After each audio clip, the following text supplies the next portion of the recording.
বেশি বকবক করবেন তো মহারাজের কাছে গিয়ে নালিশ জানাবো। আপনি আমায় অপহরণ করে বন্দি বানিয়ে রেখেছেন। আমি তোমায় কখন অপহরণ করলাম?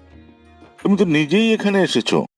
সে তো আমি জানি আর আপনি জানেন, মহারাজ তো আর জানে না।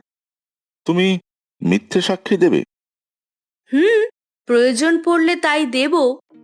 জীবনের বাকি দিন কটা কারাগারের অন্ধকারে কাটাবেন। বাপরে! খাওয়া দাওয়া সেরে নিন, আজ ঘরটা মেরামত করব। এরপর ঘর মেরামতের কাজ শুরু হয়। ওটাকে, হ্যাঁ হ্যাঁ, ওখানে দিন। হ্যাঁ হ্যাঁ, এখানে না, ওখানে। হ্যাঁ হ্যাঁ, শক্ত করে এবার বাঁধুন। হ্যাঁ, হুম। কি, ঘর মেরামত হলো?